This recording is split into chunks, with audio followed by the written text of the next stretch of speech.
You don't just wake up one day and decide to steal a $30 million diamond. That kind of job doesn't come through a friend. It doesn't get whispered over drinks in a bar. It finds you, like a shadow sliding up behind your back. For me, it came in the form of a woman named Clara Vance. Tall. Perfect posture. No smile. She walked into the Amsterdam cafe I always used to disappear in. Corner seat, black coffee, no sugar, and said one sentence. "Do you still work clean?"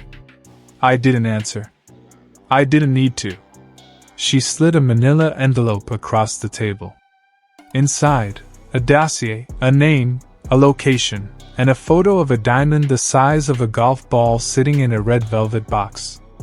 They called it the Sleeping Eye, a blue diamond mined in the 18th century, vanished during World War II, re-emerged in private hands, and now set to be displayed for 72 hours only at a high-profile gala in Geneva. Estimated value, $30 million. Insured? Of course. Security? Excessive. Risk? Terminal. She said 6 words that sealed the deal. "You take it, we disappear you." Then she got up and left. Didn't even finish her coffee.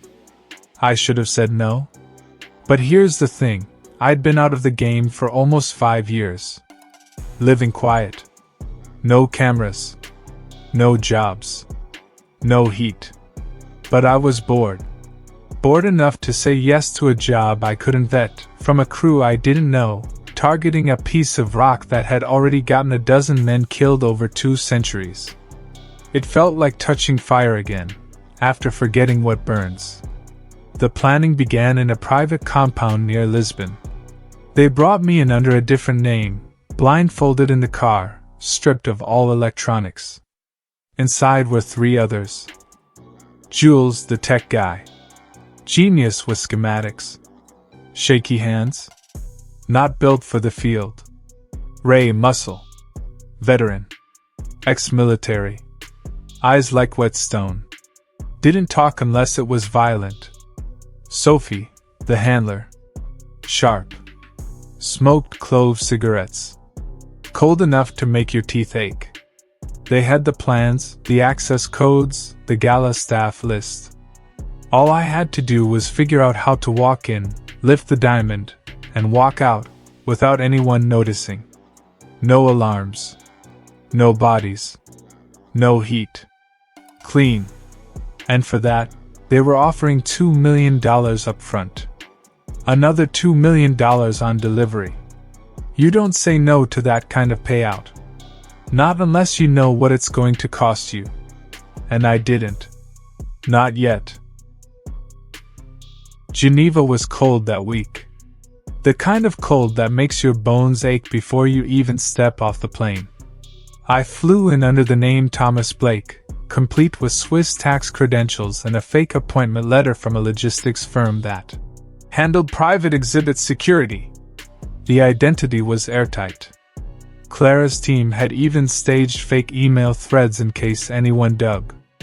The gala was held at Le Musée d'Étoiles, a modern glass and steel monstrosity surrounded by fountains and armed guards pretending to be polite. The Sleeping Eye was being showcased in the center of the gala's main atrium, a rotating pedestal encased in triple-layered bulletproof glass, under 24/7 surveillance, thermal alarms, and an RFID synced floor grid. Touch the floor wrong? Alarm. Heat signature off by 2 degrees? Alarm. Come within 6 feet without a badge chip embedded in your ID? Alarm. But I didn't plan to touch any of that. I planned to change what the system believed was real. The infiltration happened over 3 nights. Night 1, observation. I posed as part of the vendor recon team. Memorized the route of every patrol. Watched who got lazy after midnight.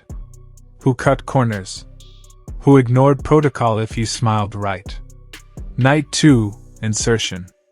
Jules had slipped a device into the mainframe, a microscopic lag trigger embedded in one of the LED light panels. It allowed me to spoof the floor sensors for 17 seconds and drop the glass casing without triggering a lockdown. 17 seconds? That was my window. Night 3 execution. The gala was in full swing. Violinists. Champagne towers. Billionaires pretending not to size each other up. Everyone in tuxedos and rented egos. I was dressed as one of them. Badge clipped. Smile rehearsed. At exactly 10:04 p.m., the lights flickered. Just once. A ripple through the panel grid. No one noticed, except me. That was the signal. I moved. Walked casually across the atrium. No one paid attention. Just another man with a glass of wine and a self-important stride. At 10 hours 5 minutes and 19 seconds, I reached the pedestal. At 10 hours 5 minutes and 20 seconds, the glass retracted silently into the base. At 10 hours 5 minutes and 21 seconds, my gloved hand closed over the sleeping eye. It was cold. Heavier than I expected. By 10 hours 5 minutes and 36 seconds, it was gone, tucked into the false heel of my shoe. By 10 hours 5 minutes and 38 seconds, the glass returned. By 10:06, I was walking toward the terrace with a half smile and a half-full glass, just another man on a phone call in the snow. No alarms. No panic. Just a $30 million diamond vanishing into the night, like breath on glass. I made the drop at 2:47 a.m., just outside the French border. Sophie was waiting. Black coat. Cigarette. No eye contact. She took the diamond. Tossed me a burner phone. Wait for the call. 48 hours. Then she was gone. That was supposed to be the end of it. But the call never came. And by the third day, I realized something was wrong. Very wrong. Day 3. No call. No drop location. No update. No money. The burner phone was dead. I waited 2 more days in a safe house outside Lyon, a place I hadn't used in 6 years. Still nothing. I tried contacting Jules through a backdoor code we'd agreed on. No reply. Ray? Vanished. Clara? Ghost. And Sophie, she never existed under any of the aliases I'd been given. That's when it clicked. The job was real. The diamond was real. But the crew? They were a front. I hadn't been hired by professionals. I'd been used by people who didn't want to be seen. People who knew how I worked, how I planned, and how to clean up after someone like me. I wasn't a partner. I was a tool. Disposable. And I knew exactly what was coming next. I left the safe house just after midnight. 3 hours later, a car bomb leveled the building. If I'd stayed even 1 more minute, I would have been ash. They didn't just want the diamond. They wanted silence. Permanent silence. I went dark. No phones. No cars. No digital anything. I paid a smuggler in Marseille to get me into Algeria by boat. From there, I slipped through a chain of contacts, each older, dirtier, more paranoid than the last, until I reached Istanbul. I still had 1 card to play. The diamond was a fake. Or at least, the one I gave Sophie was. That's the part one didn't tell them. Back in Geneva, during those 17 seconds, I swapped the real sleeping eye with a perfect replica I'd had made months before the job even began. Not because I didn't trust them, but because I never trust anyone. The real one? Still in my possession. Locked inside a safe buried under a closed vineyard in northern Spain. Only one person alive knew the combination. Me. So now I had leverage. And enemies. And a decision to make. I could sell the diamond, disappear again, try to survive the next inevitable attempt on my life. Or I could hunt them down first. I chose war. Most people think revenge is about rage. It's not. It's about patience. The kind of patience I spent a decade mastering, watching locks tick, guards yawn, networks reset. You don't hit back hard. You hit back quiet, surgical, untraceable. And you make sure the last thing they see is the face they tried to erase. I started with Jules. He was always the weakest link. Smart with tech, dumb with fear. I traced him to a rented flat in Prague, living under the name Dominic Merrick. He was trying to disappear, failing. I didn't knock. I waited until 2 a.m., picked the back lock, and sat in his kitchen until he came out for water. He dropped the glass when he saw me. I didn't know. You didn't need to. I cut him off. Where's Sophie? He cracked in under 10 minutes. Turns out, she wasn't Sophie. Real name, Elena Cauldron. Ex-intelligence. Connected to a private European intelligence ring that handled asset extraction, blackmail, and cleanup.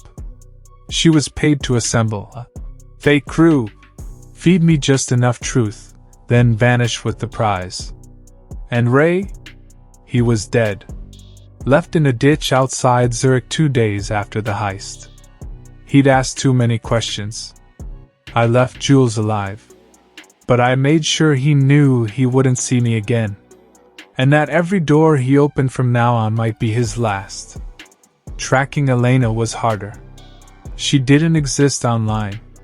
No trail. No network chatter. But I found her in the only place ghosts leave footprints, in their mistakes. 6 years ago, she'd been flagged in a UN surveillance report tied to a shell company laundering arms money through Cairo. I backtraced flight manifests from Cairo to Europe around that time. Found a name, Ivana Vorel. Checked passport. Booked 2 weeks at a private medical resort in Lucerne just days after the diamond vanished. It was her. No doubt. I found her in Barcelona. She was already preparing another operation, something about an auction, another asset. She didn't recognize me at first. But when she did, she smiled. So, you lived. So did you, I said, and locked the door behind me. I won't tell you exactly what happened next. Not because I'm ashamed, but because I want you to wonder. What matters is this. I walked out of that room with a flash drive, a burner phone, and a bank code. Offshore. Cayman-based. It held $17.3 million. A cut? Maybe. A payment to shut me up? More likely. I took it anyway. Transferred half into a blind trust. Burned the other half in crypto mixers. And the diamond? Still mine. Still buried. Still untouched. These days I live quiet. Somewhere warm. Near the ocean. No name on the lease. No bank account in my name. No friends. Every few months someone sends a feeler out. A potential job. A request. A number. I say no. Not because I'm afraid. Because I've already walked into the fire and came out breathing smoke.